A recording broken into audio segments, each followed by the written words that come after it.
Hi, everyone. Welcome back to Soulful Conversations, the space where we dive deep into mental wellness, mindset, and healing. Today, we're talking about something powerful yet often overlooked in our day to day lives, that is, how social connections impact your energy levels. Grab your coffee, tea, or whatever makes you feel cozy and comfortable. Have you ever left a conversation feeling completely drained, even though nothing major happened, or spent time with someone and felt inspired and recharged afterward? That's no coincidence. Our social connections play a huge role in our overall energy and well being. Let's explore why and how you can create a social life that fuels you and not depleting you. Let's talk about how the energy exchange works in social connections. Every interaction is an energy exchange. Some people naturally uplift us, they make us laugh, inspire us, and create a sense of ease. These are the people who fuel our emotional batteries. On the other hand, there are interactions that drain our energy. I see some names popping up in your heads. Maybe it's a friend who constantly vents without space for you to share, or someone whose presence feels heavy even without words. It's important to recognize that both types of connections exist, not from a place of judgment, but from a place of awareness. Our social connections are deeply tied to our energy levels. Every interaction has the potential, again, to either fuel us or drain us. And it's our choice. We choose the people we, sit with, walk with, talk with. By becoming aware of these dynamics, we consciously create a social life that supports our mental and emotional well being. What do you think about this energy exchange in our social connections, Mel? Yeah, I totally agree with you. And I love the sentence that every interaction is an energy exchange because I that is so true. It is so powerful. We are energetic beings. And so every time we interact or come into contact with someone, it is an energy exchange.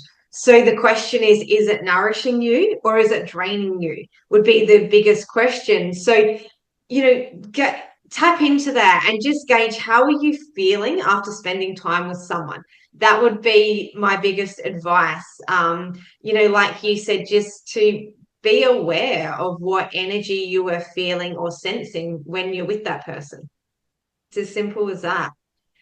Which I guess brings us to energy giving connections. So we love our energy giving connections because they're the ones that give us that feeling. It's that feeling inside. It's the uplifting feeling, the positive feeling, whether we feel lighter or calmer, or like you said, more inspired after we've spent time with that person. So it's energy giving connections, I guess, are things like mutual conversations where you can have conversation back and forth. So it's a space that you can be heard, and it's also a space that you can express without any judgment, without anyone talking over the top of you, without anyone cutting in. So it really is that mutual back and forth, and those connections usually flow. And it might be something like, where we've all had that, where we haven't seen someone for quite some time, but we meet up with them and it's just like we had finished the conversation from last time. And that's a really positive way to know that that's an energy giving connection. So being able to identify that and sit with that, a good gauge as well, a good tip is just to ask yourself, do you feel safe in being your full self, Mhm. right? So being your most authentic self, being your messy self. Because, yeah, we're all messy. We all go through stuff. Can you be that messy, authentic self with that person and for it to be okay? Because that's a really good sign that it's a positive energy giving connection. Also, someone who celebrates your wins, who you can go, this is what's going on in my life. This is really great for me. And they can celebrate with you and not be jealous. If you've got someone who you're getting that you almost feel like they're saying that they're happy for you but you're not feeling it, then it may not be a full intentional energy giving connection. So just knowing that that person is your cheerleader, that person is going to pep talk you, is going to celebrate your wins, but also someone who can equally hold the space in your lows as well, and to not try and fix it, just someone who can hear you and just be there for you as well. um a good way of knowing if it's an energy giving connection is knowing that this meeting or this conversation is energizing and it's not compulsory. It's that you are both meeting each other where you are, matching energies, and just having it flow. I think that's probably the best way to sum up and identify those energy giving connections that we have with people. Pri, what are your thoughts? Do you have anything to add on, the feelings or the energy giving? Yeah. I love what everything you said, and one word comes to mind is effortless. The Yeah. relationships that are so effortless, you don't have to think multiple hundred times about, oh my god, now what. Energy giving connections are those that naturally nourish our mind, body and spirit. They create a Mm. sense of ease and flow, leaving us feeling recharged and fulfilled. But yes, the important question is, how do you recognize them? um, are they emotionally uplifting you? After spending time with these people, you feel lighter, as you mentioned earlier, more positive, inspired. Their presence leaves you energized rather than drained. Then again, you mentioned, being true, no masks, no pretending. You feel accepted, valued, and seen. There's this authenticity, you know mutual support. Energy giving relationships create balance. There's space for both parties to share, listen, and support each other. And encouragement for growth. Emotional safety is something I think is very important for me. With these connections, you can express vulnerability without fear of judgment. They create space for you to process feelings and be heard and be validated. Here's a reflection. Think of a time when you left a conversation feeling genuinely uplifted. What qualities did that connection have? Let us know in the comments below. Now let's talk about the harder part, energy leaks. Oh, How yeah. do we spot energy leaks in social life? Um, Energy leaks are subtle yet powerful drains that deplete your emotional and mental resources.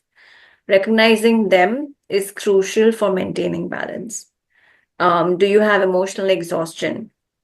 After interactions, you may feel tired, anxious, or mentally cluttered. Even brief conversations may leave you feeling overwhelmed. Are you feeling obligated? If you often say yes out of guilt or pressure, this can create resentment and drain your energy over time. And here's why we keep saying yes, right? We don't want to disappoint someone. We're afraid of being seen as selfish or unkind. We feel responsible for others' emotions, or our boundaries need to be addressed. But when your yes comes from a place of guilt, fear, or pressure, rather than genuine desire, what you're really doing is abandoning yourself. You also can, recognize an energy leak if you realize that you're in a one-sided relationship. Any connection for that matter, where you consistently giving more than you receive can become emotionally exhausting. There's a unique kind of exhaustion that comes from giving your, whole heart, time, and energy to someone who doesn't meet you at a similar level. It can be subtle at first. You're the one reaching out, checking in, making plans, holding space, remembering the details, offering comfort, always being available. At first, it might often even feel okay. You care deeply and caring comes naturally to you. But over time, when the giving becomes one directional, it creates an emotional imbalance. Is someone overstepping your boundaries? Are you feeling a lot of negative energy? Some connections consistently revolve around gossip, negativity, or conflict. And all of that can deplete your mental clarity and peace. Um, Another reflection is ask yourself which social interactions leave me feeling drained or heavy. Am I investing my energy in relationships that align with my values? Any thoughts, Mel? Yeah, I love what you said about it being subtle. Yeah. And I think that's really important because we don't have to leave a meeting or a conversation with like, I feel like shit, Yeah. so to speak, or something very big. It can just be real that subtle, like maybe you felt like you weren't heard Hmm. fully, or maybe you felt like you had to curate what you were about to say because of how you think the other person would feel or react. And it can be those little subtle things. And like you're saying, at the time, it might not seem like a huge deal, but when they compile like over and over again, they actually become quite a heavy, big thing. And another thing that I think is really important to note is like you were saying before, with if you say yes to someone because you've got to keep up appearances or because you feel like you have to say yes, right? Remember that we are saying yes to other people, but does that mean that you are saying no to yourself? And that's a really important part to consider because what we don't want to do is to say yes to someone, to people please for someone else, and to go against what we know in our heart, because therefore that creates the imbalance that we talk about as wellness coaches. So just being really mindful of what are you saying yes to, what are you saying no to. And I think the easiest way to navigate that and know are you in a relationship that's draining or leaking your energy? It's how do you feel? Are you emotionally depleted after seeing that person? Do you feel like your energy is low vibration? That's the easiest way to put it. And also just check in with what are you tolerating as well. That's the question I have for you. Whether it's you leave that meeting going, what did I tolerate in that? What are you accepting? What are you tolerating? Would just be some really great questions to ask yourself to navigate. Is that uplifting me? Is that draining me? And being able to differentiate the two as well, I think is really important. Yeah. And so we might, after that, go, okay, well, we know if our energy is being uplifted, if our energy is being drained, but how do we create moving forward the energy balance social life that we desire or maybe that we need? And it's things like, I guess, before you go and meet with this person, checking in with yourself and noticing what is your reactions before and after meeting that person and just exploring that.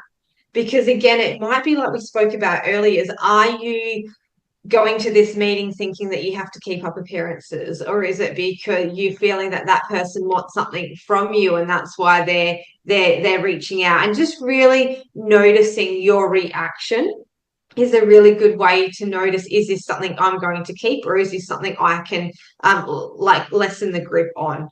I think what you said before, Pre, about boundaries is really important. Having those boundaries, knowing that you can say no to protect your own peace.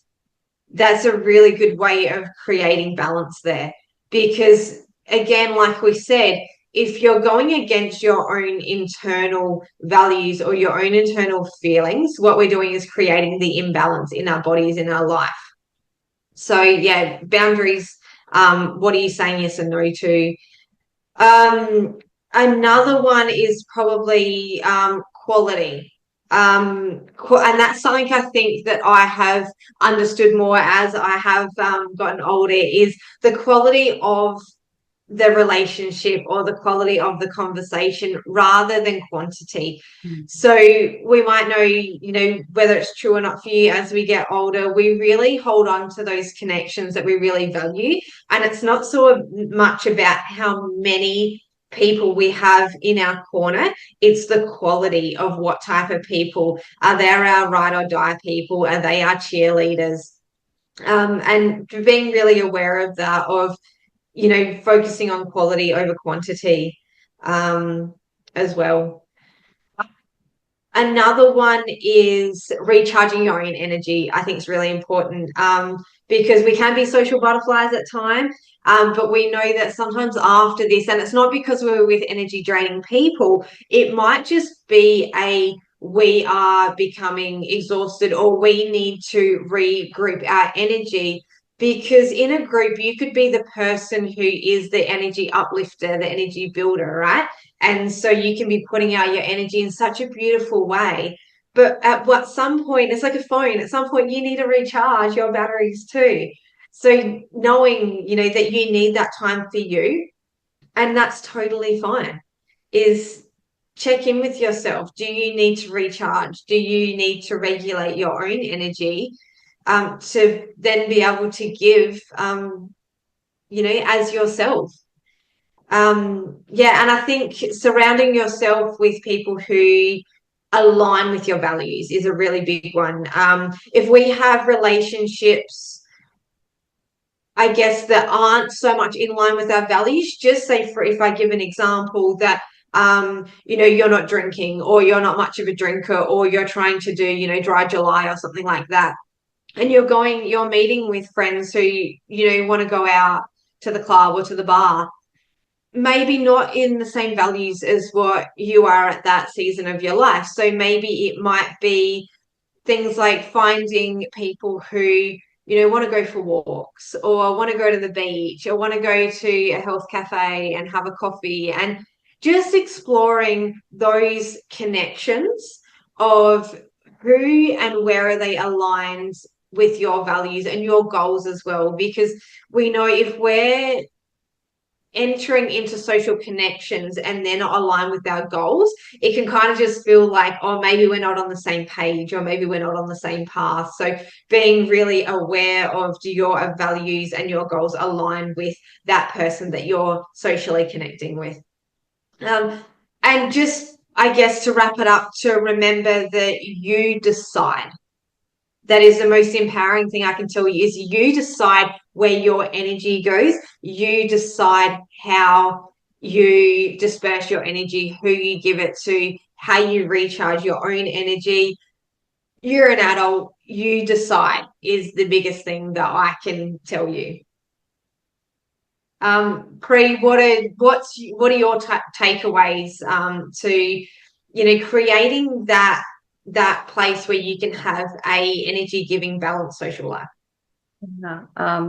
I love a few points that you mentioned, and I totally resonate with them. First was, of course, the boundary setting part that you mentioned. The quality over quantity. I think as we grow older, we've heard this a lot of times, and I'm sure you believe that it's true as well, that our circles become smaller, and that's because we tend to prioritize and value the quality of the relationships that we have in our lives. Once we recognize what fuels us and what drains us, the next step, I think, normally the next step would be to intentionally build a balanced social life that nurtures our well-being. And apart from all the beautiful ways that you mentioned, and that would help create that, um, whether it is the prioritizing energy giving connections, setting healthy boundaries. I think also balancing socializing with solitude. While meaningful connections are vital, so is your alone time. Solitude allows us to recharge and process our thoughts, emotions, and experiences. Another important one, I think at this time, I mean, in this age, is curating our digital space. Social connections aren't just limited to face interactions. Be mindful of your online presence. Follow accounts that inspire positivity and reduce exposure to content that leaves you feeling anxious or overwhelmed. And also embrace change. As we grow, our social needs may shift. Letting go of outdated connections creates space for healthier, more aligned relationships to enter our lives. What once resonated may no longer feel aligned, and I think that's okay. This isn't a sign that something's wrong. In fact, I think it's a sign that we are evolving as humans. Yeah. There comes a point in healing or in any journey where we realize I can't keep showing up the same way for people when I'm no longer the same person. And this Mhm. truth can definitely be uncomfortable because we've built relationships based on who we were, maybe the version of us that people pleased, stayed small to keep the peace, overgave, or tolerated what didn't feel good in our body. But once you've tasted alignment, disconnection becomes impossible to ignore. You can ask yourself, what small shifts can I make to spend more time with energy giving people? Oh, for me, this is an important question. Where do I need to set clearer boundaries? Yeah. So, yeah, all of these I think might help you. Um, your energy is sacred. The people you surround yourself with should feel like nourishment, not depletion. Mhm. By becoming intentional about your social connections, you create space for relationships that feel light, empowering, and true to you. As we're wrapping up, thank you for tuning in to this episode of Soulful Conversations. If this resonated with you, we'd love to hear your thoughts. What shifts have you made to create more balance in your social life? Don't forget to like, subscribe, and share this episode with someone who may need to hear it. Until next time, take care and remember your energy is precious. So spend it wisely. Anything to Yeah. add, Mel? Right. No, that's it. I loved all of that.